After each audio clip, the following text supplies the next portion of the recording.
ಬಾಗಲಕೋಟೆ ವಿಧಾನಸಭಾ ಕ್ಷೇತ್ರದಲ್ಲಿ ಮತ್ತೊಮ್ಮೆ ರಾಜಕೀಯ ಚಟುವಟಿಕೆ ಜೋರಾಗಿದೆ.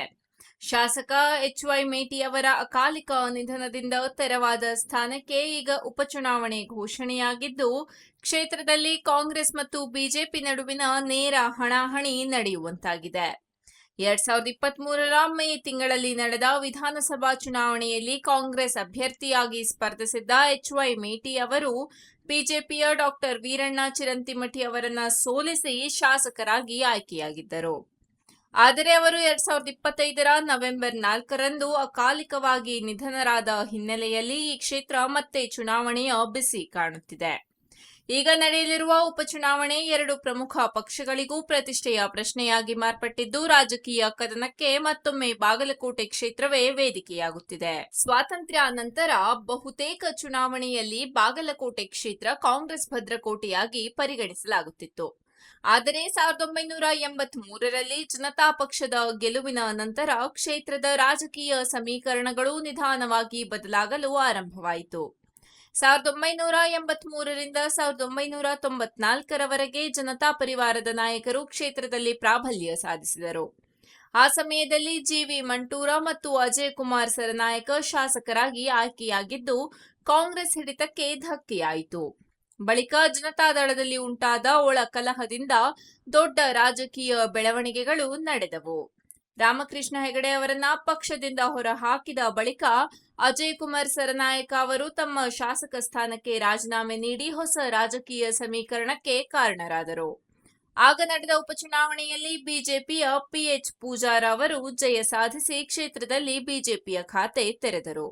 1999ರ ಚುನಾವಣೆಯಲ್ಲೂ ಅವರು ಮತ್ತೆ ಗೆದ್ದರು. 2004ರ ವೇಳೆಗೆ ಬಾಗಲಕೋಟೆ ಕ್ಷೇತ್ರದ ರಾಜಕೀಯ ಚಿತ್ರಣ ಇನ್ನಷ್ಟು ಬದಲಾಗಿದೆ. ಬಿಜೆಪಿ ಅಭ್ಯರ್ಥಿಯಾಗಿ ಸ್ಪರ್ಧಿಸಿದ್ದ ವೀರಣ್ಣ ಚಿರಂತಿಮಠ ಅವರು ಗೆಲುವು ಸಾಧಿಸುವ ಮೂಲಕ ಕ್ಷೇತ್ರವನ್ನ ಬಿಜೆಪಿಯ ಭದ್ರಕೋಟೆಯಾಗಿ ರೂಪಿಸಿದರು. ಅದರ ನಂತರ ಕೆಲವು ವರ್ಷಗಳ ಕಾಲ ಬಿಜೆಪಿ ಇಲ್ಲಿ ಗಟ್ಟಿಯಾದ ಹಿಡಿತ ಸಾಧಿಸಿತು. ಆದರೆ ರಾಜಕೀಯದಲ್ಲಿ ಏರುಪೇರು ಸಾಮಾನ್ಯ. ಜನತಾ ಪರಿವಾರದ ಮೂಲಕ ರಾಜಕೀಯ ಪ್ರವೇಶ ಮಾಡಿದ ಸಿದ್ದರಾಮಯ್ಯ ಅವರ ಸಂಪರ್ಕದ ಮೂಲಕ ಕಾಂಗ್ರೆಸ್ಗೆ ಬಂದ ಎಚ್.ವೈ. ಮೇಟಿ ಅವರು ಹೊಸ ಸಮೀಕರಣ ಸೃಷ್ಟಿಸಿದರು. ಕ್ಷೇತ್ರ ಪುನರ್ವಿಂಗಡಣೆಯ ನಂತರ ಗುಳದೇಗುಡ್ಡ ಕ್ಷೇತ್ರ ಬಿಟ್ಟು 2008ರಲ್ಲಿ ಬಾಗಲಕೋಟೆಗೆ ಬಂದು ಕಾಂಗ್ರೆಸ್ನಿಂದ ಸ್ಪರ್ಧಿಸಿದರೂ ಮೊದಲ ಬಾರಿ ಸೋಲು ಕಂಡರು. ಆದರೆ 2013ರಲ್ಲಿ ಭರ್ಜರಿ ಗೆಲುವು ಸಾಧಿಸಿ ಕ್ಷೇತ್ರವನ್ನ ಮತ್ತೆ ಕಾಂಗ್ರೆಸ್ ಹಿಡಿತಕ್ಕೆ ತಂದುಕೊಟ್ಟರು. 2018ರಲ್ಲಿ ಮತ್ತೆ ಸೋಲು ಕಂಡರೂ 2023ರಲ್ಲಿ ಮತ್ತೊಮ್ಮೆ ಗೆದ್ದು ಕಾಂಗ್ರೆಸ್ಗೆ ಜಯ ತಂದುಕೊಟ್ಟಿದ್ದರು. ಈಗ ಮೇಟಿ ಅವರ ನಿಧನದ ನಂತರ ನಡೆಯುತ್ತಿರುವ ಉಪಚುನಾವಣೆ ಮತ್ತೊಮ್ಮೆ ಕಾಂಗ್ರೆಸ್ ಮತ್ತು ಬಿಜೆಪಿ ನಡುವಿನ ಪ್ರತಿಷ್ಠೆಯ ಕಾಳಗವಾಗಿ ಪರಿಣಮಿಸಿದೆ. ಕಳೆದ ಬಾರಿ ಸೋತಿದ್ದ ಮಾಜಿ ಶಾಸಕ ವೀರಣ್ಣ ಚಿರಂತಿಮಠ ಅವರನ್ನ ಬಿಜೆಪಿ ಮತ್ತೆ ಅಭ್ಯರ್ಥಿಯನ್ನಾಗಿ ಮಾಡುವ ಸಾಧ್ಯತೆ ಬಹುತೇಕ ಖಚಿತವಾಗಿದೆ ಎನ್ನಲಾಗ್ತಿದೆ. ಇನ್ನೊಂದೆಡೆ ಕಾಂಗ್ರೆಸ್ ಪಕ್ಷ ಮೇಟಿ ಅವರ ಕುಟುಂಬದ ಸದಸ್ಯರಲ್ಲಿ ಒಬ್ಬರಿಗೆ ಟಿಕೆಟ್ ನೀಡಲು ತೀರ್ಮಾನಿಸಿದಂತೆಯೇ ಮಾತುಗಳು ರಾಜಕೀಯ ವಲಯದಲ್ಲಿ ಕೇಳಿಬರುತ್ತಿವೆ. ಸಾಮಾನ್ಯವಾಗಿ ಯಾವ ಶಾಸಕರು ನಿಧನರಾದರೂ ಅವರ ಕುಟುಂಬಕ್ಕೆ ಸಹಾನುಭೂತಿ ಅಲೆ ಉಂಟಾಗುತ್ತದೆ. ಅದೇ ಕಾರಣಕ್ಕೆ ಕಾಂಗ್ರೆಸ್ ಮೇಟಿ ಕುಟುಂಬದವರನ್ನೇ ಅಭ್ಯರ್ಥಿಯಾಗಿ ಕಣಕ್ಕಿಳಿಸುವ ಸಾಧ್ಯತೆ ಹೆಚ್ಚಾಗಿದೆ. ಸ್ಥಳೀಯ ಮಟ್ಟದಲ್ಲೂ ಮೇಟಿ ಕುಟುಂಬಕ್ಕೆ ಮತ್ತೊಮ್ಮೆ ಅವಕಾಶ ಕೊಡಬೇಕು ಎನ್ನುವ ಮಾತುಗಳು ಕೇಳಿಬರುತ್ತಿದ್ದು, ಇದರಿಂದ ಕಾಂಗ್ರೆಸ್ಗೆ ಸಹಾನುಭೂತಿ ಲಾಭವಾಗಬಹುದು ಎಂಬ ಲೆಕ್ಕಾಚಾರವೂ ಇದೆ.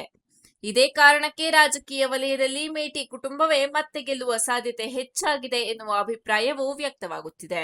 ಆದರೆ ಬಿಜೆಪಿ ಕೂಡ ಈ ಚುನಾವಣೆಯನ್ನ ಸಡಿಲವಾಗಿ ತೆಗೆದುಕೊಳ್ಳುವ ಸ್ಥಿತಿಯಲ್ಲಿ ಇಲ್ಲ. 2023ರ ಚುನಾವಣೆಯಲ್ಲಿ ಸ್ವಲ್ಪ ಅಂತರದಿಂದ ಸೋತಿದ್ದರಿಂದ ಈ ಬಾರಿ ಗೆಲುವು ಸಾಧಿಸಿ ಕ್ಷೇತ್ರವನ್ನ ಮತ್ತೆ ತಮ್ಮತ್ತ ತರುವ ಉದ್ದೇಶದಲ್ಲಿ ಪಕ್ಷದ ಕಾರ್ಯಕರ್ತರು ಈಗಾಗಲೇ ಸಜ್ಜಾಗುತ್ತಿದ್ದಾರೆ. ಹೀಗಾಗಿ ಈ ಉಪಚುನಾವಣೆ ಎರಡು ಪಕ್ಷಗಳಿಗೂ ಪ್ರತಿಷ್ಠೆಯ ಪ್ರಶ್ನೆಯಾಗಿದೆ. ಕಾಂಗ್ರೆಸ್ಗೆ ಕ್ಷೇತ್ರವನ್ನ ಉಳಿಸಿಕೊಳ್ಳುವುದು ಮುಖ್ಯವಾಗಿದ್ದರೆ ಬಿಜೆಪಿಗೆ ಅದನ್ನ ಮರಳಿ ಪಡೆಯುವುದು ಅಷ್ಟೇ ಮುಖ್ಯವಾಗಿದೆ.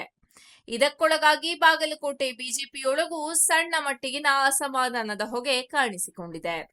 ಪಕ್ಷದ ಸಹ ವಕ್ತಾರರಾಗಿದ್ದ ಪ್ರಸನ್ನ ಔರಸಂಗ ಅವರು ತಮ್ಮ ಸ್ಥಾನಕ್ಕೆ ರಾಜೀನಾಮೆ ನೀಡುತ್ತಿರುವುದಾಗಿ ಫೇಸ್ಬುಕ್ನಲ್ಲಿ ಪೋಸ್ಟ್ ಹಾಕಿದ್ದು ರಾಜಕೀಯ ಚರ್ಚೆಗೆ ಕಾರಣವಾಗಿದೆ.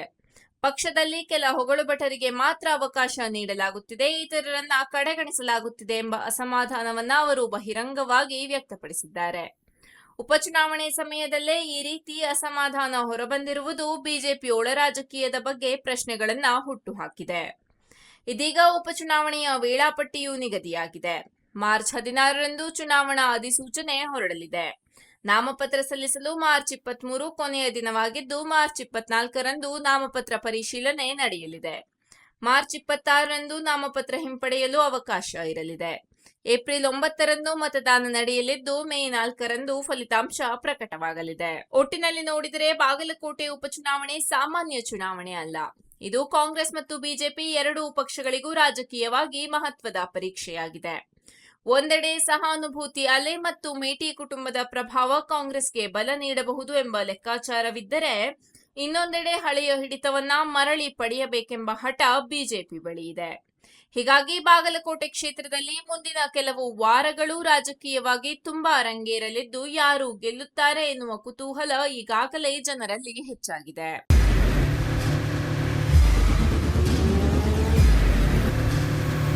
ಪ್ರಜಾಮಾರ್ಗ ನ್ಯೂಸ್, ಇದು ಜನಸಾಮಾನ್ಯರ ಧ್ವನಿ. ನಮಸ್ಕಾರ. ನೀವು ನೋಡ್ತಾ ಇದ್ದೀರಾ ಪ್ರಜಾಮಾರ್ಗ ನ್ಯೂಸ್. ರಾಷ್ಟ್ರದ ರಾಜ್ಯದ ರಾಜಕೀಯದ ಬಗ್ಗೆ ಹೆಚ್ಚಿನ ಸಿನಿಮಾ ಅಪ್ಡೇಟ್ಗಳಿಗಾಗಿ ಫಸ್ಟ್ ಲೈಕ್ ಮಾಡಿ, ಸಬ್ಸ್ಕ್ರೈಬ್ ಆಗಿ, ಹಾಗೆ ಫಾಲೋ ಕೂಡ ಮಾಡಬೇಕು.